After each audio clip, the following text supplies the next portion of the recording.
सुप्रभात बच्चों, कैसे हैं आप सब। आशा है आप सभी अच्छे होंगे।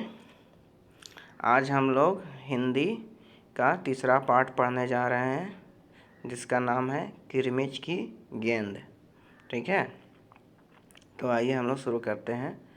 अच्छा, शुरू करने से पहले ये जानिए किरमिच का अर्थ क्या होता है। ठीक है, किरमिच का मतलब क्या होता है इसको पहले हम लोग देखते हैं। तो ध्यान से देखिएगा, यहाँ पे किरमिच का अर्थ होता है कैनवास या रुई, पटसन आदि से बना एक प्रकार का मोटा और मजबूत सरल बुनाई वाला कपड़ा जिसे जूते, बैग आदि बनाया जाता है। ठीक है, किरमिच जो है एक तरह का रुई या पटसन का बनाया होता है, मोटा कपड़ा मजबूत का होता है और उससे जूता भी बनता है, बैग भी बनता है। ठीक है ना। इसके ऊपर पेंट करने के लिए भी इसका उपयोग किया जाता है। ठीक है, तो ये है हमारा किरमिच का गेंद। दिख रहा है फिगर में सबको आपको। आइए इसके बारे में हम लोग पढ़ते हैं कहानी। ओके, गर्मी की छुट्टियां थीं। दोपहर के समय दिनेश घर में बैठा कोई कहानी पढ़ रहा था। ठीक है जैसे आप लोग का भी गर्मी छुट्टी होता है वैसे ही उस कहानी में भी गर्मी की छुट्टियां थी और दोपहर के टाइम दिनेश घर में बैठकर कहानी पढ़ रहा था। तभी पेड़ के पत्तों को हिलाती हुई कोई वस्तु धम से घर के पीछे वाले बगीचे में गिरी। ठीक है, दिनेश आवाज़ से पहचान गया कि वह वस्तु क्या हो सकती है। वह एकदम से उठकर बरामदे की चीख सरकाकर बगीचे की ओर भागा। ठीक है, चीख सरका का मतलब दरवाज़ा खोलकर बरामदा वाला और भागा बाहर बगीचे की तरफ। अरे अरे बेटा, कहाँ जा रहा है? बाहर लू चल रही है, दिनेश की माँ मशीन चलाते हुए एकदम ज़ोर से बोली। यानी दिनेश की जो मम्मी थी उसको मना कर रही थी कि ना कि बेटा कहाँ जा रहे हो इतना धूप में, बाहर लहर चल रहा है, लू चल रहा है ना। परंतु दिनेश रुका नहीं, लेकिन दिनेश नहीं रुका। उसने पैरों में चप्पल भी नहीं पहनी, एकदम ऐसे ही भाग गया। जून का महीना था। जून में आप लोग जानते हैं कितना गर्मी पड़ता है, एकदम तपता है ना, ज़मीन जलता है और खाली पैर ज़मीन पे चला गया। ठीक है, तो उसका पैर तो जल रहा होगा। धरती तवे की तरह तप रही थी, पर दिनेश को पैरों के जलने की भी चिंता नहीं थी। वह जहाँ से आवाज़ आई थी उसी ओर भाग चला। सामने की क्यारी में भिंडियों के ऊंचे ऊंचे पौधे थे। ठीक है, सामने भिंडी का पेड़ लगा हुआ था। एक ओर सीताफल की घनी बेल फैली हुई थी और दूसरी तरफ सीताफल की घनी बेल फैली हुई थी। सीताफल एक तरह का फल होता है, ठीक है, खाने का योग होता है। उसका घना यानी बहुत सारा बेल फैला हुआ था, यानी पत्ता लतर उसका फैला हुआ था। क्यारियों के चारों ओर हरे हरे केले के वृक्ष लहरा रहे थे। ठीक है, दिनेश ने जल्दी जल्दी भिंडियों के पौधे को उलटना पलटना आरंभ किया। जब वहाँ कुछ नहीं मिला तो उसने सारी सीताफल की बेल छान मारी, मतलब वो ढूंढ रहा था कि क्या गिरा था। बराबर में ही घूस ने गड्ढे बना रखे थे। ठीक है, ढूंढते ढूंढते जब उसकी निगाह उधर गई तो उसने देखा कि गड्ढे के ऊपर ही एक बिल्कुल नई चमचमाती किरमिच की गेंद पड़ी है। ठीक है, दिनेश ने हाथ बढ़ाकर गेंद उठा ली। लगता था जैसे किसी ने उसे आज ही बाजार से खरीदा है। उसने उसे उलट पलट कर देखा, परंतु कुछ भी समझ में नहीं आया। नज़र उठाकर उसने पास की 3 मंजिला इमारत की ओर देखा। 3 मंजिला मतलब जिसमें 3 फ्लैट होते हैं, 3 मंजिला होते हैं, 3 तल्ला मकान को 3 मंजिला कहते हैं। ठीक है, तो पास में ही 3 मंजिला इमारत था। उसने उधर मुँह सर उठाकर देखा कि हो सकता है किसी बच्चे ने इसे ऊपर से फेंका हो, परंतु इस इमारत के इस ओर खुलने वाले सभी दरवाजे और खिड़कियां बंद थे। छत की मुंडेर से लेकर नीचे तक तेज धूप चिलचिला रही थी। ठीक है, फिर कौन खरीद सकता है नई गेंद। दिनेश ने सुधीर, अनिल, अरविंद, आनंद, दीपक सभी के नाम मन में दोहराया, मतलब मन में दोहरा रहा था कि कौन खरीद सकता है नया गेंद। दिनेश जो है मन में बुदबुदा रहा था कि सुधीर खरीदा है, कि अनिल, कि अरविंद, कि आनंद, कि दीपक, यही उसके दिमाग में चल रहा था। यदि गेंद खरीदी भी है तो इस दोपहरी में इसे नीचे कौन फेंकेगा? हो न हो यह गेंद बाहर से ही आई है। उसने सड़क पर बने गोल चक्कर के बगीचे की ओर देखा, परंतु वहाँ पर केवल 2-4 गायें ही दिखाई पड़ी जो पेड़ों के नीचे सुस्ता रही थी। उसे ध्यान आया कि जाने कितनी बार अपने मोहल्ले के बच्चों की गेंदें क्रिकेट खेलते हुए दूर चली गई और फिर कभी नहीं मिली। होता है ना, क्रिकेट खेलते खेलते हम लोग से गेंद भुला जाता है, फिर मिलता नहीं है। तो ऐसा ही हुआ होगा उनके साथ भी। एक बार तो एक गेंद एक चलते हुए ट्रक में भी जा पड़ी थी। ठीक है, एक बार किसी ने शॉट मारा होगा तो गेंद जाके चलता हुआ ट्रक में चला गया, फिर मिलेगा कहाँ से, उतर लेके चला गया ट्रक। तभी भीतर से माँ की आवाज़ आई, अरे दिनेश, तू सुनेगा नहीं? सब अपने अपने घरों में सो रहे हैं और तू धूप में घूम रहा है। दिनेश गेंद को हाथ में लिए हुए भीतर आ गया। ठीक है, ठंडे फर्श पर बिछी चटाई पर वह लेट गया और सोचने लगा, भले ही यह गेंद मोहल्ले में से किसी की ना हो, परंतु ईमानदारी इसी में है कि इस बार सबसे पूछ लिया जाए, एक बार सबसे पूछ लिया जाए। यानी दिनेश जो था बहुत ईमानदार बच्चा था। ये मन में ही सोचने लगा कि एक बार सबसे पूछ लेते हैं कि किसका है ये गेंद। गर्मी की छुट्टियां थीं। बच्चों ने खेलने की सुविधा को ध्यान में रखते हुए एक क्लब बनाया था। ठीक है ना, क्लब मतलब एक क्लब बनाया था, एक टीम बनाया था बच्चों ने। ठीक है, उस क्लब में सभी बच्चों के लिए बल्ले थे और गेंद खरीदने के लिए वे आपस में क्लब का चंदा देकर पैसे इकट्ठा कर लेते थे। ठीक है, बल्ले सबके पास थे और गेंद खरीदने के लिए आपस में पैसा मिलाकर गेंद खरीद लेते थे और फिर खेलते थे। शाम को सारे बच्चे इकट्ठा हुए। दिनेश ने सभी से पूछा, मुझे एक गेंद मिली है। अगर तुम में से किसी की गेंद खो गई हो तो वह गेंद की पहचान बताकर गेंद मुझसे ले सकता है। ठीक है, ईमानदारी से दिनेश ने ये कहा। फिर देखिए आगे क्या होता है। तभी अनिल बोला, गेंद तो मेरी खो गई है। तो कब खोई थी तेरी गेंद? यही। ठीक है, दिनेश बोलता है, कब खोई थी तेरी गेंद?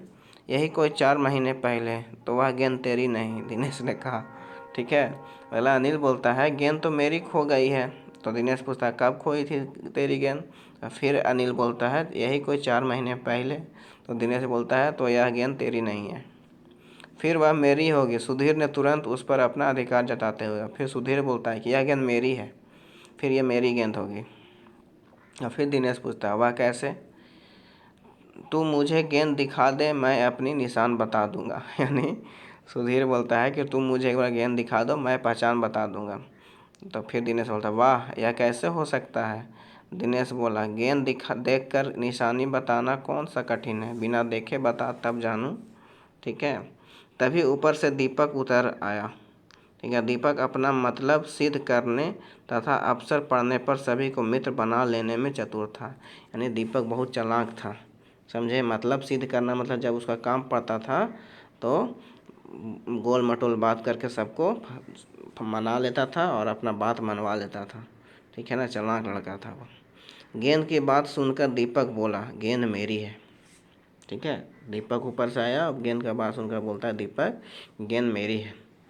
तो फिर सभी पूछते हैं, कैसे तेरी है? सभी ने एक साथ पूछा। कल ही तो तू कह रहा था कि इस बार तेरे पापा तुझे गेंद लाने के लिए पैसे नहीं दे रहे हैं। मेरी गेंद तो 5 महीने पहले खोई थी, दीपक ने कहा। दीपक बोला, मेरा गेंद 5 महीने पहले खोया था। जब बड़े भैया की शादी हुई थी ना, तभी सुनील ने मेरी गेंद छत पर से नीचे फेंक दी थी। ठीक है, यानी दीपक अपना सफाई दे रहा है। दिनेश अच्छी तरह जानता था कि यह गेंद दीपक की नहीं है। दीपक की गेंद 5 महीने पहले खोई थी और यह कभी हो ही नहीं सकता कि गेंद 5 महीने पड़ी रहे और उस पर मिट्टी का एक भी दाग ना लगे। ठीक है, तो दिनेश समझ रहा था कि दीपक झूठ बोल रहा है, दीपक का ये गेंद नहीं है। दीपक ने कहा, मैं कुछ नहीं जानता, गेंद मेरी है, वह मेरी है और सिर्फ मेरी है। ठीक है, यानी ज़बरदस्ती करने लगा दीपक। ठीक, देखिए आगे क्या होता है। अरे जा जा, बड़े आया गेंद वाला, क्या सबूत है कि यही गेंद नीचे फेंकी थी? अनिल ने पूछा। अनिल पूछता है कि जा जा, बड़ा आया गेंद वाला, क्या सबूत है कि यही गेंद नीचे फेंका गया था? दीपक ने कहा, हाँ सबूत है, मुझे गेंद दिखा दो, मैं फ़ौरन बता दूंगा। दिनेश ने देखा कि झगड़ा बढ़ रहा है। गेंद हथियाने के लिए दीपक सुधीर और सुनील का सहारा ले रहा है। ठीक है, वह जानता था कि यदि गेंद दीपक के पास चली गई तो ये तीनों मिलकर खेलेंगे। अगर मैं गेंद ला रहा हूँ, अच्छा, तो फिर बोलता, अच्छा मैं गेंद ला रहा हूँ, परंतु जब तक पक्का सबूत नहीं मिलेगा मैं किसी को दूंगा नहीं, दिनेश ने कहा। दिनेश बोला कि अच्छा मैं गेंद ला रहा हूँ, लेकिन जब तक पक्का प्रूफ नहीं दोगे, पक्का सबूत नहीं दोगे, मैं किसी को नहीं दूंगा। ठीक है, फिर देखो आगे। गेंद आ गई। दीपक उसे देखते ही बोला, यह मेरी है, यह है मेरी गेंद, यही है मेरी गेंद। यह लाल रंग का निशान मेरी ही गेंद पर था। बोलता है आगे, वाह, सभी गेंदों पर ऐसे ही निशान होते हैं, अनिल ने दिनेश के साथ देते हुए कहा। ठीक है, अनिल बोलता है कि ऐसा निशान सभी गेंद पर होता है। दीपक ने फिर जोर लगाया, मैं अपने पापा से कहलवा सकता हूँ कि गेंद मेरी है। दीपक बोलता है, मैं अपने पापा से पूछवा सकता हूँ कि गेंद मेरा है। तो फिर अनिल कहता है, अरे जा, ऐसे तो मैं अपने बड़े भाई से कहलवा सकता हूँ कि गेंद दिनेश की है। कुछ भी हो, गेंद मेरी है, दीपक ने उसे धरती पर मारते हुए कहा। यानी गेंद को पटकते हुए दीपक बोलता है कि कुछ भी हो, गेंद मेरा है। ठीक है, धरती पर टप्पा पड़ते हुए मेरी गेंद में ऐसे ही आवाज़ आती थी। दीपक बोलता है। तो फिर अनिल बोलता है, मेरे साथ बाजार चल, दुकानों पर जितनी गेंद है सब के टप्पे की आवाज़ ऐसी ही होगी। ठीक है, और फिर अनिल उसका बात काट देता है, यानी उसका झुठला देता है। अच्छी बात है, तो मैं इसे सड़क पर फेंक दूंगा, देखूं कैसे कोई खेलेगा। यानी दिनेश ये दीपक जो है गुस्से में बोलता है कि मैं इसे सड़क पर फेंक दूंगा, देखता हूँ कैसे खेलते हो। दीपक ने जैसे ही गेंद को सड़क पर फेंकने के लिए हाथ उठाया कि अनिल और दिनेश ने उसे पकड़ लिया। अब दीपक ने रुआंसे होते हुए अपना अंतिम हथियार आजमाया। बोला, या तो गेंद मुझे दे दो, नहीं तो मैं इसके पैसे सुनील से लूँगा। यानी अब धमकी देने लगा। अब तो सुनील, दीपक और सुधीर की गुट मजबूत होने लगा। तीनों का ही कहना था कि गेंद दीपक की है और उसे ही मिलना चाहिए। इसलिए साथ देना कि सुनील को पैसा ना देना पड़ जाए। तो सुनील बोला कि नहीं नहीं, ये गेंद दीपक का ही है, दे दो इसी को। ठीक है, दिनेश तब तक चुप था। वास्तव में दिनेश का मन उस समय सबके साथ मिलकर उस गेंद से खेलने का हो रहा था। बोला, अब चुप भी रहो, झगड़ा बाद में कर लेंगे, अपने अपने बल्ले ले आओ, पहले खेल लें। ठीक है, दिनेश समझदार लड़का था। फिर देखो क्या होता है। 5 मिनट के भीतर ही खेल आरंभ हो गया। दिनेश बल्लेबाजी कर रहा था। अभी 2-4 बार ही खेला था कि वह चमकदार नई गेंद एकदम ज़ोर से उछली और दरवाज़ा पार सड़क पर जाते हुए एक स्कूटर में बनी सामान रखने की जालीदार टोकरी में जा गिरी। देखो फिगर में एक स्कूटर पर बैठा है ना आदमी, और उस टोकरी में गेंद जाके गिर गया। स्कूटर वाले को शायद पता भी नहीं चला, स्कूटर वाले को गेंद गिर गया आके। तेज़ी से चलते हुए स्कूटर के साथ गेंद भी चली गई। बच्चे पहले तो चिल्लाते हुए स्कूटर के पीछे भागे, परंतु जल्दी ही सब रुक गए। वे समझ गए थे कि स्कूटर के पीछे भागना बेकार है ना। एक पल के लिए सभी ने एक दूसरे की ओर देखा और फिर सभी ठहाका मारकर हंसने लगे, यानी ज़ोर ज़ोर से हंसने लगे एक दूसरे को। लो, गेंद किसी का नहीं हुआ, चला गया, है ना। तो ये कहानी लिखा गया है शांति कुमार जैन के द्वारा। ठीक है, देखिए यहाँ पे शांति कुमार जैन,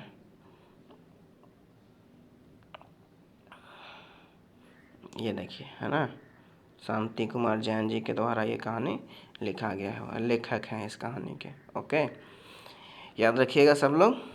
चलिए, आशा है कि आपको कहानी समझ में आ गया होगा। कल हम लोग इसका प्रश्न उत्तर देखेंगे। धन्यवाद।